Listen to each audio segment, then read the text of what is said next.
పట్టపగలు దుండగులు తాళం వేసిన ఒక ఇంట్లో చొరబడి బంగారు ఆభరణాలు ఎత్తుకెళ్లారు. ఈ ఘటన Kakinada two town police station పరిధిలోని విద్యుత్ నగర్లో చోటు చేసుకుంది. ఈ కేసును టూ టౌన్ పోలీసులు 4 గంటల వ్యవధిలోనే ఛేదించారు. ఈ మేరకు సీఐ అప్పలనాయుడు వివరాలు తెలిపారు. పట్టపగలు గుర్తు తెలియని దుండగులు ఇంట్లోకి చొరబడి 22 కాసుల బంగారం ఎత్తుకెళ్లారని, దీని విలువ సుమారు 16 లక్షలు ఉంటుందని తెలియజేశారు.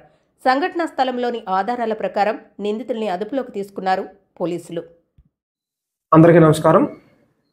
మన కాకినాడ విద్యుత్ నగర్ ఎస్బీఐ కాలనీకి సంబంధించి మన కాకినాడ కలెక్టరేట్లో పనిచేస్తున్నటువంటి ఒక మహిళ ఉదయం 10:30కి కలెక్టర్ ఆఫీస్కి వెళ్ళిపోయిన తర్వాత సాయంత్రం సుమారు 5 గంటల ఇంటికి వచ్చి చూసుకునేసరికి వాళ్ళ ఇంట్లో దొంగతనం జరిగిందని చెప్పేసి నోటీస్ చేసి టూ టౌన్ పోలీస్ స్టేషన్లో కంప్లైంట్ ఇవ్వడం జరిగింది.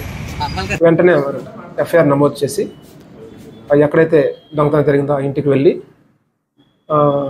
మా కాకినాడ సూపరింటెండెంట్ ఆఫ్ పోలీస్ అయినటువంటి శ్రీ బృందమాధవ్ ఐపీఎస్ గారికి నోటీసులో పెడితే ఎస్పీ గారు మీరు సీన్లోనే ఉండి మొత్తం అక్కడి నుంచి క్లూస్ అన్ని కలెక్ట్ చేసి వెంటనే డిటెక్ట్ చేయాలి, డిటెక్ట్ అవుతూ మీరు చేయగలరని చెప్పేసి మాకు భరోసా కల్పించి సార్ యొక్క ఇన్స్ట్రక్షన్స్ ప్రకారం ఏమేమి చేయాలని చెప్పారు. అది చెప్పి దాని ప్రకారం మేము ఫాలో అయితే వితిన్ 4 అవర్స్లో ఆ యొక్క కేసు అనేది డిటెక్ట్ చేయడం జరిగింది. అందులో సుమారు 22 కాసులు బంగారం, కొంత వెండి కూడా పోవడం జరిగింది. ఇంటాక్ట్ ప్రాపర్టీ మనం 4 అవర్స్లోనే రికవరీ చేయడం జరిగింది. ఫిర్యాదుదారులు చాలా హ్యాపీగా ఫీల్ అవుతారు.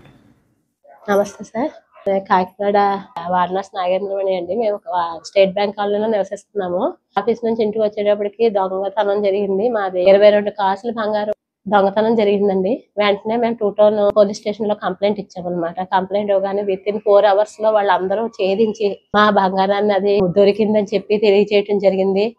ఎస్పీ గారికి, సిఐ గారికి మనస్ఫూర్తిగా నమస్కారం చేస్తున్నాం. వాళ్ళు మంచిగా సహకారం చేసి దేవుళ్ళలాగా మమ్మల్ని కాపాడారు సార్. ఆ టైంకి మాత్రం చాలా బాగా రెస్పాండ్ అయ్యి మంచిగా పోలీసు వ్యవస్థకి మంచి పేరు తెచ్చారు సార్.